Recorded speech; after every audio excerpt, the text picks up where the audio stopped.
Direct from the Broski Nation headquarters in Los Angeles, California, this is the Broski Report with your host, Brittany Broski.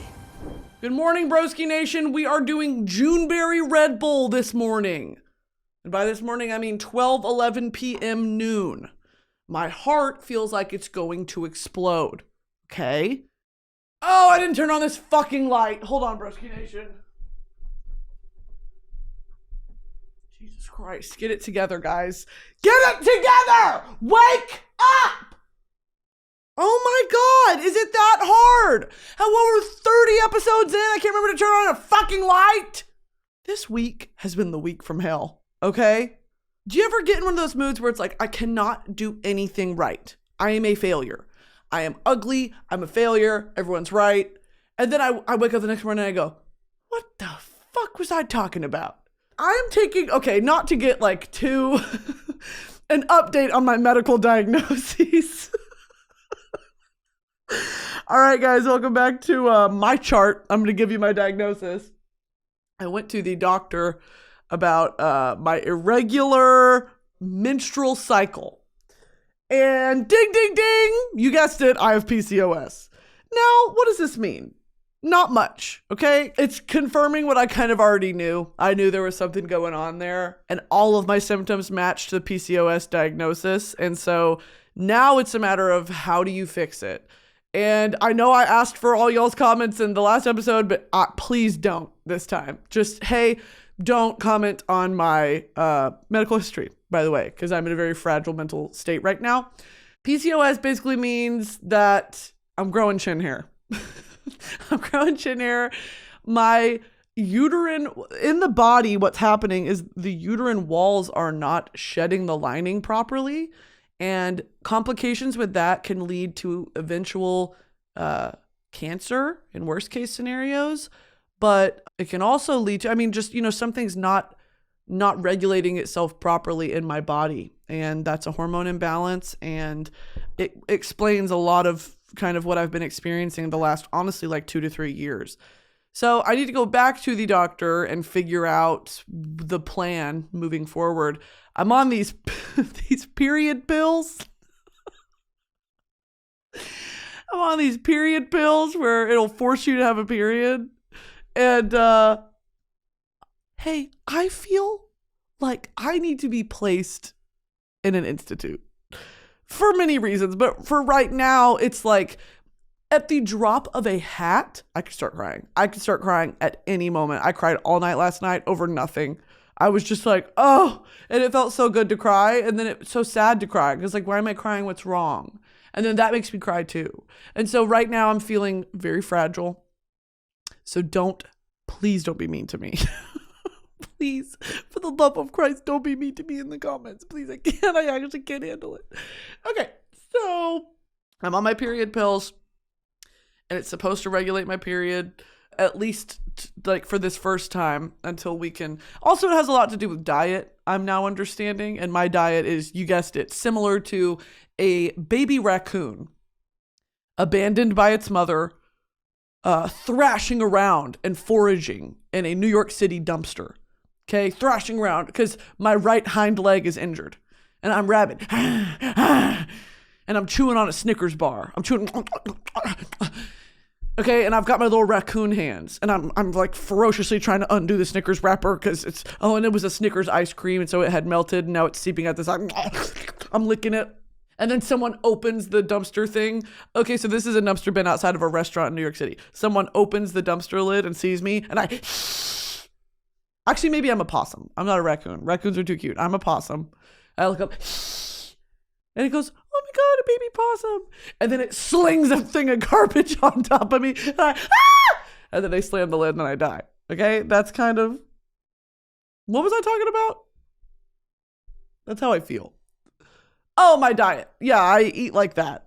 I eat like I'm licking the corners of a dirty trash can.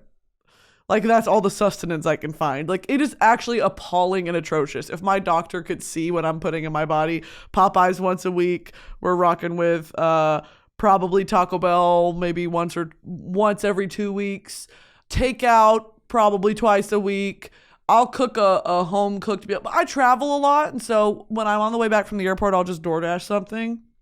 And then I'm only home for like 3 days, and then I'll leave again. So in my mind, I'm like, that's not enough to go out and grocery shop because it's just going to rot in my fridge. So I DoorDash, and it's just not anything nourishing or healthy by any means. And when you go on DoorDash and look up healthy options, it's like Chipotle. Oh, Chipotle's healthy? What? Are we living in Wall-E? Am I one of those people living in Wall-E in my chair with my little screen on and I'm happy baby eating my Popeye's Megan Thee Stallion chicken meal. And then I'm over here with my, my Slurpee from when. I don't like this show. Next. And I think with my brain and it changes the screen for me. So I don't even have to raise my hands anymore to change the channel. I just think with the chip in my brain and I say, I want to watch Below Deck on Bravo TV. Next. And then it'll pull it up. And I say, And then the overlord who's watching all of our screens from the control room sees my dopamine level hit a high. And he goes, yeah. And then I finish my chicken tender. No. Wall-E kind of had a point. If you think about it, Wall-E is not only a predictive movie, it's a prophecy. It's the prophecy. It's what is happening and going to happen. Okay? Disney did not know that they were cooking up a modern 21st century prophecy movie with Wall-E. And if you think about it, I'm the little cockroach. That's also, actually the cockroach in Wall-E is my pet when I'm the possum in the dumpster. Okay? So I'm through the trash bags and the little roach is like, okay. I don't know what that noise was. So that's the health update. Have been better. Have been doing better. Every morning I wake up and my back is locked up. I just really need to take better care of myself. And like, I know that. But like the idea of going on a daily walk every day, for some reason, I'm just like, why can't I do it? For someone who preaches about like life is to be lived and it's so joyous and sorrowful and it to be experienced. Hey, my lower back hurts and I don't go on walks. So I need to really get into that. And you know what part of it is too is like, I think I haven't really admitted this to myself and I haven't even gone in to the doctor to have it confirmed or a therapist. I fired my old therapist. She was an enabler. I definitely think I'm experiencing some form of seasonal depression. And the only motivator that gets me out of bed to do things is my fear of disappointing people. And you know what? If that's enough of a motivator, then fuck it. You know, like it's enough for me. But that is such an unsustainable life flow, you know, of like I'm no longer doing things for me. I'm doing things so I don't disappoint the people who love me and like care about me. And then that's lying to myself. And I don't know, maybe it's like just seasonal. I'm not one to like self-pity and, you know, oh, woe is me.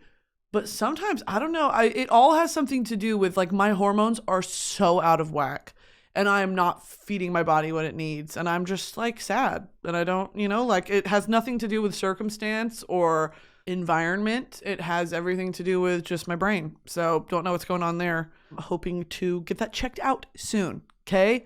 Gonna go to the brain store and get a new one. Hey, do you guys do exchanges?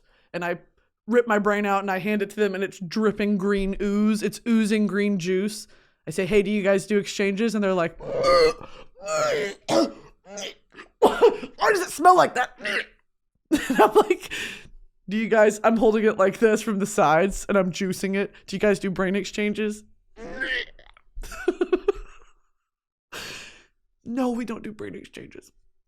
Okay, ma'am, if you want to do a brain exchange, you have to have a receipt. And I'm like, I lost the receipt a few years ago. I don't know. I had it in, you know, one of those like portfolio hanging folder things you can put in a file cabinet. I don't know where it went. Ma'am, if you want to return your brain, especially in this condition, we are going to need to see some proof of purchase. Okay, do you guys do like Apple Pay? Like, could you just put the money back on my card? Could you put it in my Apple Cash account? Ma'am, like I said, if you want to return your brain. Okay, anyway. The thought of a new brain being squeaky clean and like pink and smiling, and mine is just gray and soggy and like shaking and oozing green. It's got pimples. My brain has boils. And it's shaking and it makes this noise. Yeah. My brain, I hold it out. Do you guys do brain exchanges? Yeah. Yeah, that's actually going to be a picture of my brain. So, today's episode is sponsored by HelloFresh. Make hosting this holiday a joy rather than a hassle with the help of HelloFresh Market. From crowd-pleasing charcuterie boards to photo-worthy desserts, it's easy to add these party pleasers to your weekly order, saving you so much time. Did you know HelloFresh does more than just dinners? From easy breakfasts to start your morning off right, to 10-minute lunches or satisfying snacks both adults and kids will love, HelloFresh has tasty choices for every mealtime occasion. And the best part? No grocery trip required. HelloFresh has over 45 recipes and more than 100 seasonal add-on items to choose from every week. So it's easier than ever to find something everyone will enjoy. Go to HelloFresh.com/BroskiFree and use code BroskiFree for free breakfast for life. One breakfast item per box while subscription is active. That's free breakfast for life at HelloFresh.com/BroskiFree with code BroskiFree. HelloFresh, America's #1 meal kit. Today's episode is sponsored by Tinder. It's that time of year again to cozy up and steal each other's hoodies or other personal belongings. That's right, cuffing season is in full effect, making Tinder the place to be right now for unforgettable memories and winter vibes. There's a new wave of folks coming back to the app ready to find love, find fun, or just find some new friends. Whether you're looking for someone to share those cold winter nights to snuggle up and watch your favorite movie, or someone to have a new adventure with, you have so many opportunities to help find whatever it is you're looking for on Tinder. It's never been easier for daters to be their true selves. Other apps are hard, Tinder is easy. With Tinder, you're in control. So if you're worried about your matches never meeting up in real life, don't be, because 1.5 million Tinder users go on an in real life date every week. This cuffing season is next level, so don't wait around. Go grab your phone and download Tinder now. Explore all the possibilities for yourself. Tinder, it starts with a swipe. Download Tinder today. All right, let's move into songs of the week. Songs of the week are going to be number 1, South Dakota by Chris Stapleton. This is off his new album, which I love. And one thing about Chris Stapleton is each album is going to have this like, and for some reason it just happens to be like a state name. I don't know if he's doing that on purpose, but the last album there was a song called Arkansas, which kind of is a similar vibe. Let me pull it up. Might sound strange, but I think I'm in love with you. Didn't know it at the time. Yeah, okay, so this song, it's called South Dakota. And I like the Chris Stapleton songs that are, because he does sad songs very well.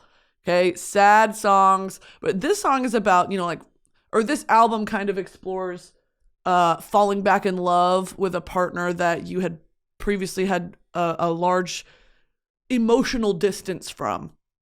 A lot of the last album and the album before that are about like cohabiting a space and co-parenting with someone who you have fallen out of love with. And at this point, you're just roommates. You make sure the bills are paid on time, but you are not intimate. You are not affectionate. You have completely fallen out of infatuation and love with this person. Also, through the lens of Christianity.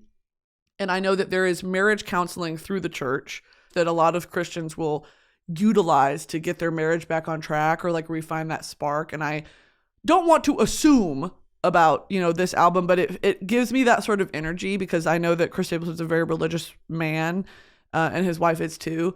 And so to refine that stride, of like, it's honestly a beautiful concept to fall back in love with your wife and your life and your circumstance and find the joy in it and realize maybe you were a part of the loss of that joy. Like it's not you can't fully cast the blame on your partner.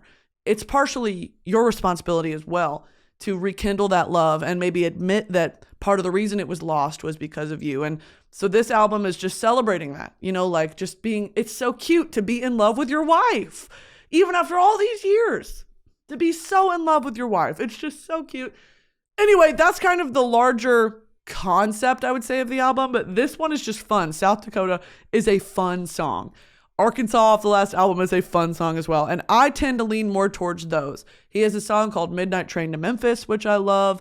He's got a song called Outlaw State of Mind, Second One to Know. I mean, the list goes on and on of just these like really great, I hate to say country rock, because it's not really country. It's like, I don't know, it's genre bending. But it definitely is more rock forward. And I just love those. I love a fast pace where he is singing his ass off and there's these crazy guitar riffs. It's just so, so good.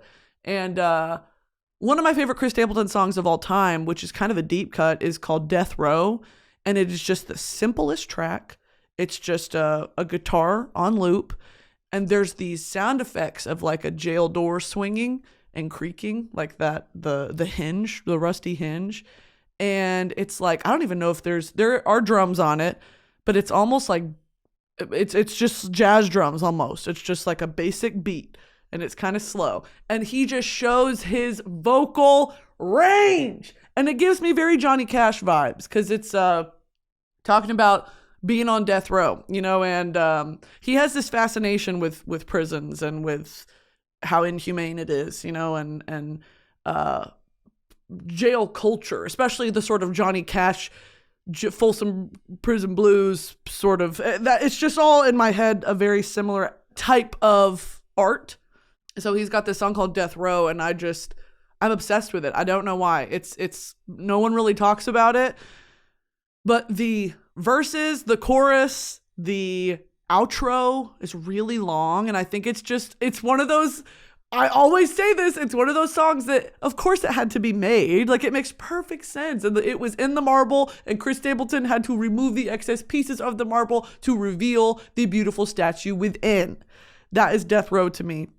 He's also got a song called Sometimes I Cry, which is just, oh! He is a once-in-a-lifetime voice. I just am so in awe of him every time. And that's one of those songs where the first time I listened to it, I literally had to pause it and go, God damn. Damn. He sang his pussy off. Oh my God, his pussy fell off. Oh my God, he sang his pussy off. It's on the floor. That SpongeBob picture of his vagina is just out touching the floor. His vagina. All right, anyway. Okay, so that's going to be song number 1. Song number 2, and let me preface this really quick, okay? I'm going to be doing a Google search while I'm explaining this to you, okay? So I want to just also give a general disclaimer on this channel, on this podcast as well. Anything that comes out of my mouth is from the point of view of a fan. I am not an expert on these topics. I am not well versed in these topics. I enjoy listening to this music and I love learning about it. That does not mean I am qualified to be explaining it to you, but unfortunately that's where we've kind of found ourselves, okay? So if you have an interest in what I'm about to say, look it up on your own because, again, this is not my forte. This is not my milieu. What do you guys know about the word milieu? M-I-L-I-E-U. Now let me make sure I spelled that right. Milieu, a person's social environment. This is not, okay, maybe that doesn't make sense. More definitions. Usage examples. He grew up in a military milieu. He enjoyed the bohemian milieu. She introduced him to the city. Yes, that is this is not the milieu I grew up in, but it's one that I enjoy nonetheless. Okay, here we go. Okay, so the artist is La Paquera de Jerez and Manuel Moreno, okay? These are broad term flamenco artists. La Paquera de Jerez is a famous cantadora de flamenco and de bulerías, which is the Spanish traveling Romani people's music from geographically, Spain is what it's associated with a lot of the time. This is a whole album of La Paquera de Jerez and Terremoto de Jerez.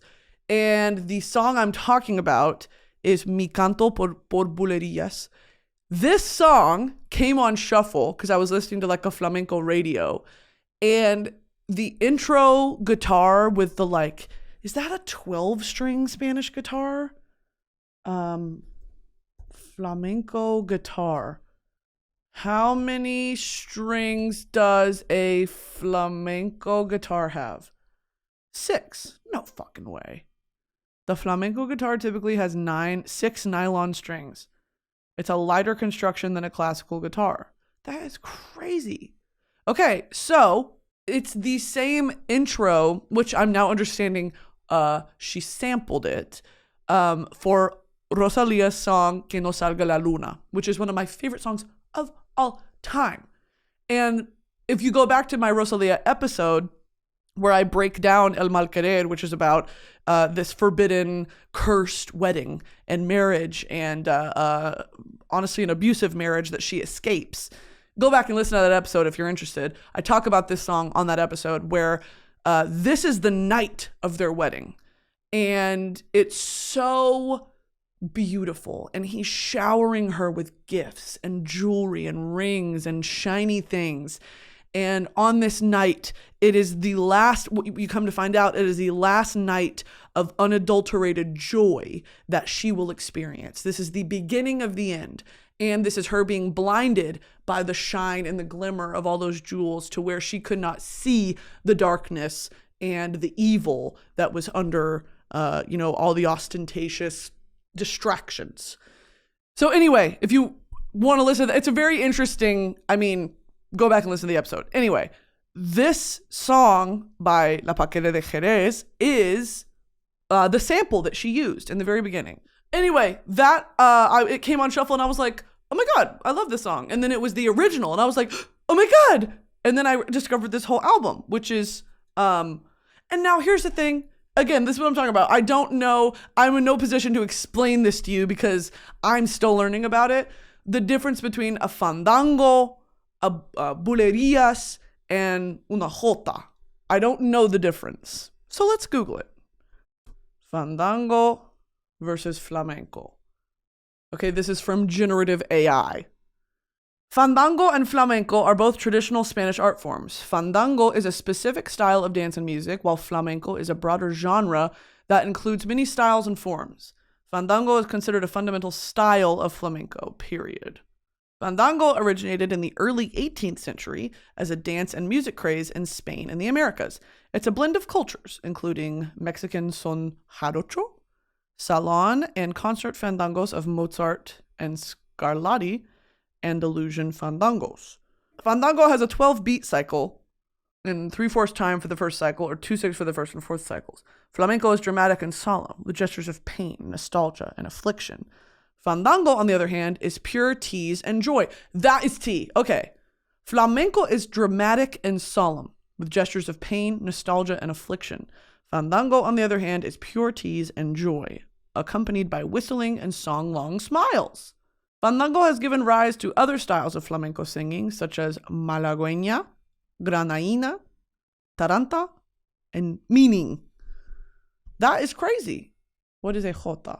The music is an alternating fast and slow tempo similar to Spanish airs, which accompany dances like the flamenco jota, bolero, seguidilla, and fandango. I love this shit, dude. Gets me hard. Now, I'm going to play jota.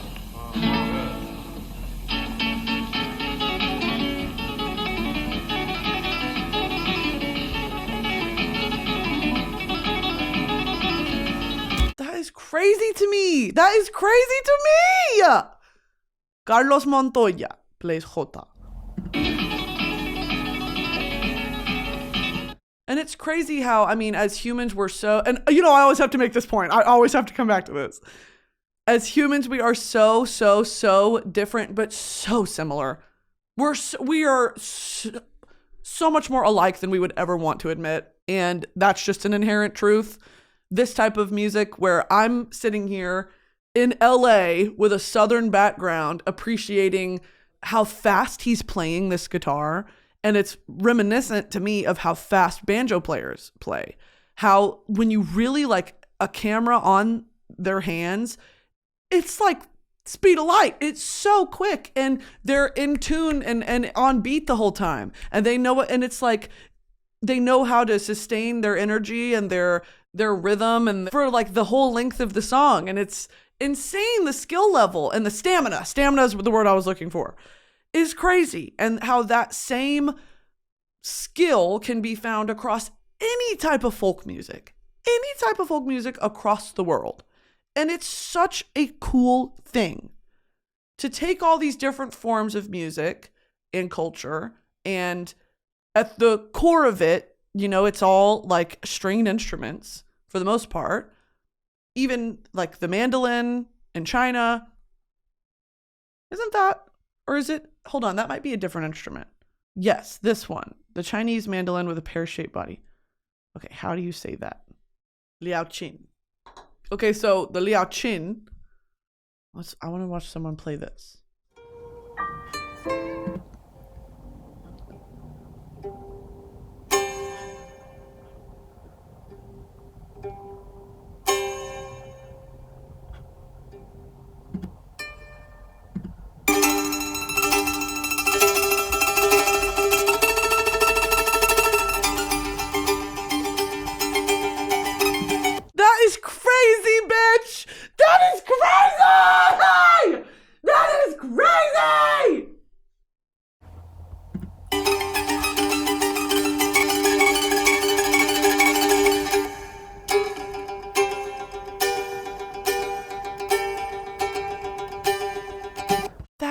Batshit crazy.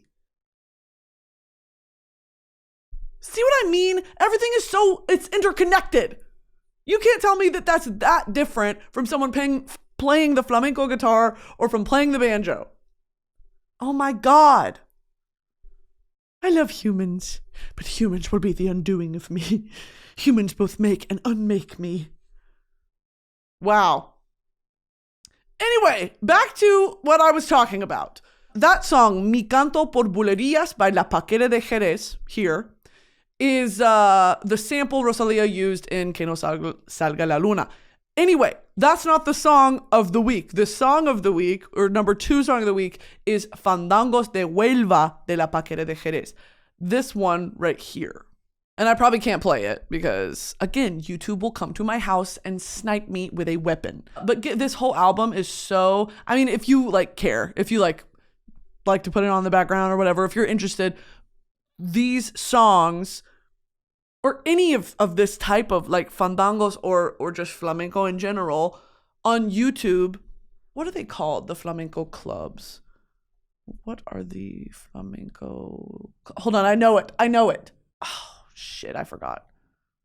Called. Tablao. Fuck! I knew that! If you can find a video that someone has recorded from a performance in a tablao, and that's not really like recommended. Like all the shows I've been to at tablaos are like, put your fucking phone away.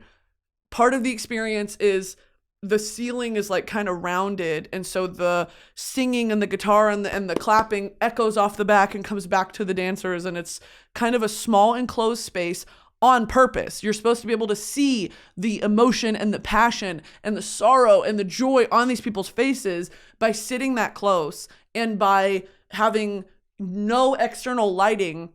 You know, the only lighting in the room is on their faces, and it's supposed to be intimate like that. And so having someone record it is kind of like, but also I'm glad because we can watch it for an ever and ever amen. So yeah, tablaos are places where flamenco shows are performed, and the platform floor where the dancers perform is also called a tablao.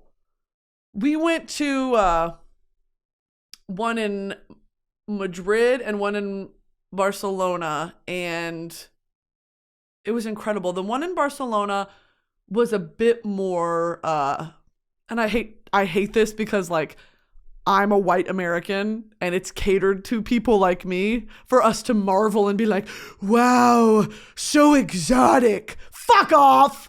You know what I mean? Fuck off. The culture is so much deeper and more complex than that for a bunch of whiteys to be like, ooh, they're dancing. Like, I recognize that. And it sucks to like buy a ticket and be like, cause I'm so excited for kind of a different reason of like, I feel like, y'all know how I feel about it, of like flamenco is connected to all of these other forms of folk music and the human experience of expressing ourselves through folk music. And I have such a love for the art form, and to show up and you know, be sat next to Karen from Ohio who's like, I don't know about this flamingo shit. It's like, no. But it's also like, whatever. So we went because this one in Barcelona is not one of the oldest, but I think it might be one of the oldest still in operation. What's that one called? La Rambla, Tablao. Cordobes. Tablao, Cordobes. That's where we went. We went to this one, open since 1970. This is where we went. It was fucking fantastic. Because shortly after, we went to a different tablao in Madrid, and it was so like, I mean, it's fantastic. I mean, the talent level is incredible, but the experience is more what I'm talking about. Like the one in Barcelona we went to, we had a nice dinner beforehand. They usher you in, and they're a lot more like I would say quiet and respectful of like, turn off your phones, sit down, don't make a noise. If you have kids, this is not a kid-friendly show. Like, I don't want to hear screaming, crying babies while we're talking about singing and screaming about heartbreak on stage. Like, take your fucking kid out of here. Versus the one we went to in Madrid was like, you show up and they hand you a glass of wine and here's champagne and here's this. Like, the goal is to kind of get drunk. And there's children, and the room was way bigger, and it was a lot more like, you know, photos encouraged, and come get your photo made with a flamingo dancer, that sort of thing, you know, like flirt with the boys. And I was just like, and there was a merch shop. I get it, like it's part of the tourism, 100%. But as an art form, I feel like it kind of devalues it when you make it into a tourist stop. Even though I literally went as a tourist, whatever. What you guys wouldn't understand. You guys wouldn't understand the complexity of my juicy, green, oozing brain. But do you know what I mean? Where it's like, there are some people there going to appreciate. There's also locals that go, you know, just like to the tablao. Like, you live there. Like, let's go see a show. But at the same time, I don't know, maybe they're just smart and I'm just an idiot. You know, like, let's take this thing that has existed and is inherently, you know, arguably a part of the culture, and let's monetize the fuck out of it. And let's make it an absolute unmissable tourist destination, tourist stop. And let's sell merch. Yeah, I get it, dude. Get your money. But at the same time, I don't know. Just made me feel kind of weird. Today's episode is sponsored by Article. Article believes in delightful design for every home, and thanks to their online-only model, they have some really delightful prices as well. They carry a range of different styles like mid-century modern, coastal, industrial, Scandi, and boho design. I recently ordered a Persian-style rug for my living room, and the ordering process was super simple. The website is nice, clean, straightforward. I am so excited it's going to finish the space. It's like the final missing puzzle piece. Article has affordable shipping across the US and Canada. You pick the delivery time and they'll send you updates every step of the way. Article is offering my listeners $50 off your first purchase of $100 or more. To claim, visit article.com/broski and the discount will be automatically applied at checkout. That's article.com/broski for $50 off your first purchase of $100 or more. Anyway, question for if I have any Spanish followers or if I have any followers who are fans of this type of music, if you have recommendation, because my honest to God go-tos are Rosalia, of course, her earlier stuff, but even like on Motomami, she had bulerías, and she incorporates it. I mean, it's forever I think, inherently a part of her that will always be an inspiration for her, which I'm so glad.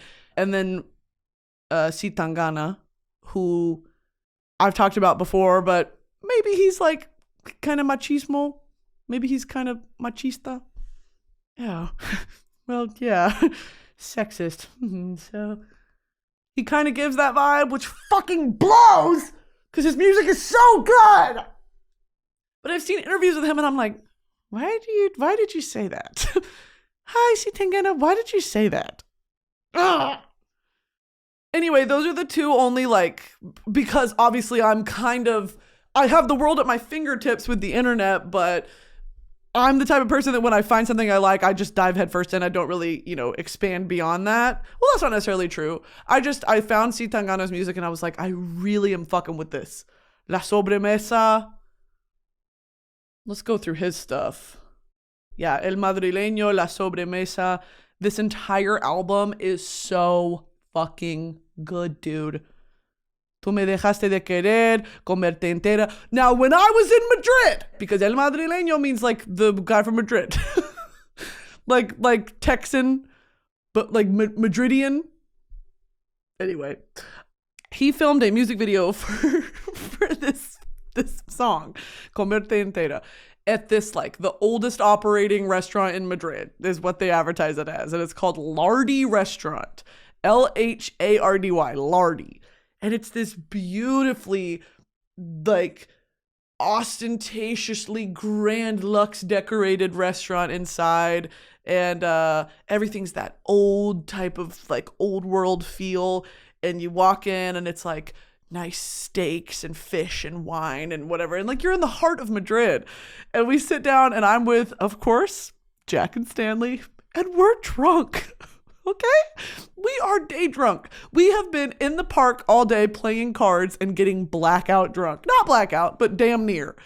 And we're all sunburnt. It's like our last day in Madrid and we're drunk and fat and happy. And we sit down at this restaurant because I begged them, can we please go? Can we please go to this restaurant? Because I love this artist. Can we go? They're like, fucking fine. And we go in and I'm like, wow. And the entire time, like, I'm speaking Spanish to, our waiters and our tour guides and the hotel staff and all that. But it has been years since I have been fully immersed in an entirely Hispanohablante, like, country. And so I'm walking around and I'm like, it's so frustrating too, because I know what they're saying and I know how I want to respond. But it's been so long that I no longer am thinking, reading, speaking, and listening in Spanish. I'm listening to them speak in Spanish. I'm translating it to English in my head. And then I'm translating what I want to say from English to Spanish. And then I talk, which is annoying because when you're actually fluent in a language, you don't think in English anymore. You should be thinking in Spanish, listening, and responding in Spanish. There should be no disconnect. And I was like getting mad at myself because I'm like, I know what they're saying and I know how to respond. But it was this, like, my brain sputtering. My green oozing brain was like, help. And I was like, oh. So I was getting so frustrated with myself, but I was trying because that's the way to learn, is even if you're embarrassed and you're like, I'd rather just speak to you in English. I was like, I'm going to try. And if it's clunky and messy, whatever, dude, I never have to see these people ever again. And we're at this restaurant and we're sat down. Also, I'm drunk, so it's not helping.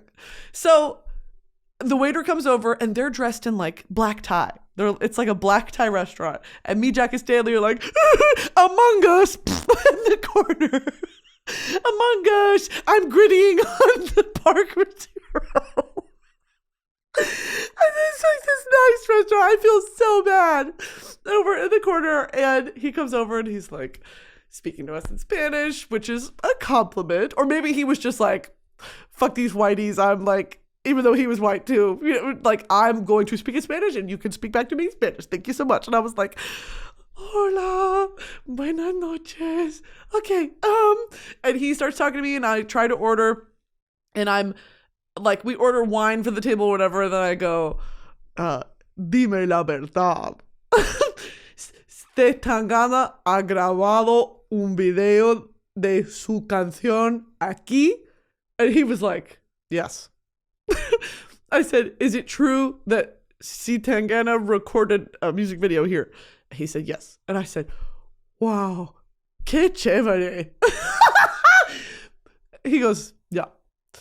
Do you want anything else? Like an appetizer? And I was like, oh my God! No! No! He was so over it, dude. Is it true? Yeah.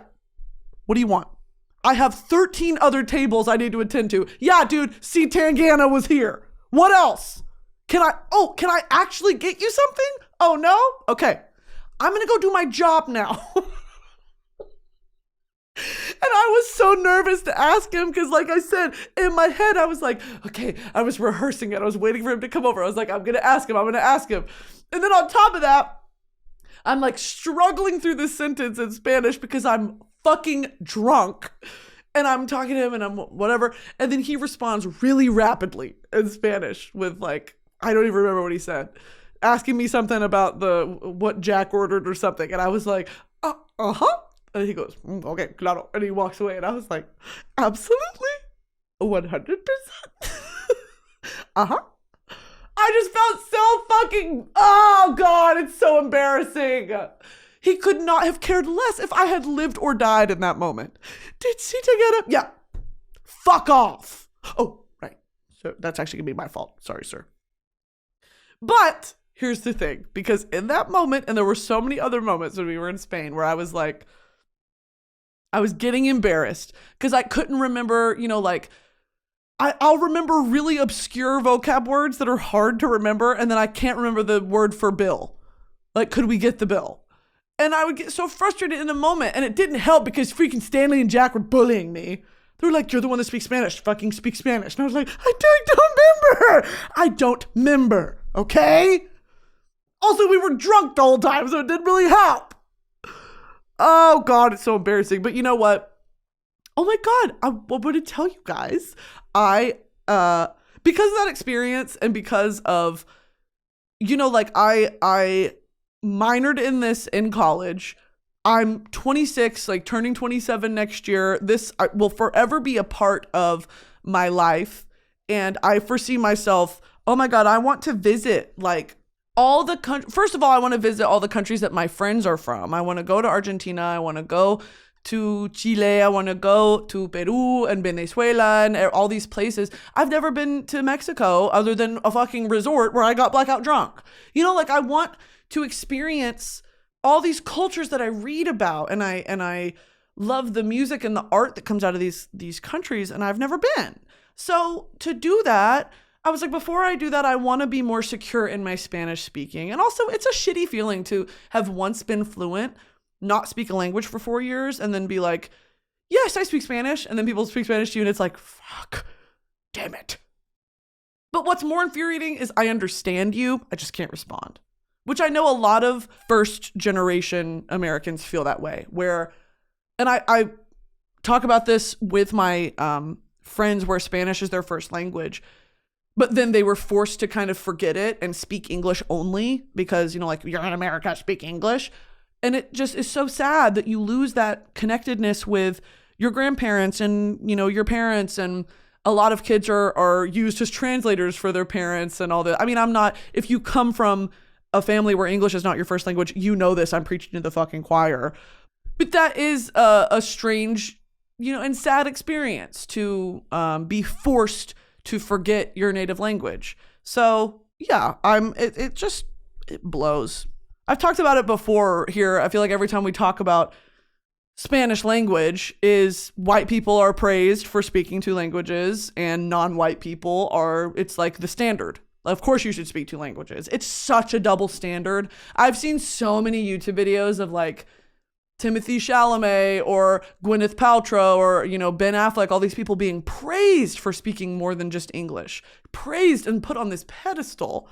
But then like non-white actors and singers and whatever, it's like, where are those YouTube videos of them being praised? They don't exist.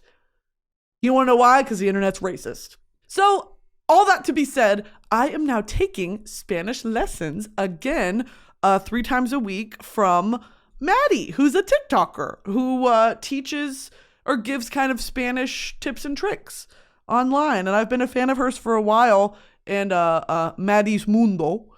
And a lot of her background is it's Spain Spanish, but also Chilean. She speaks more Chilean Spanish than Chileno Spanish than anything, which is crazy because God, she talks so fast. Oh, she talks so fast. But I love her accent, and it's so we're doing lessons 3 times a week. And I'm paying her, and it's like I'm more excited than probably she is because I love her. And it's great so far. Like, I missed the sort of academic structure of taking classes of something like 3 times a week versus, like, okay, yeah, when I have free time, I guess I'll sit down and do some Duolingo. No, bitch. We're doing 3 times a week, 1 hour a week, or 1 hour a day.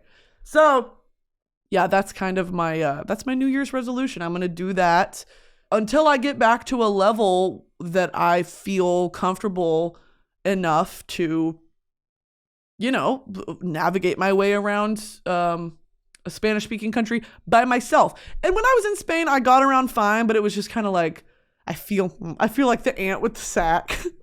Like, damn it. Damn.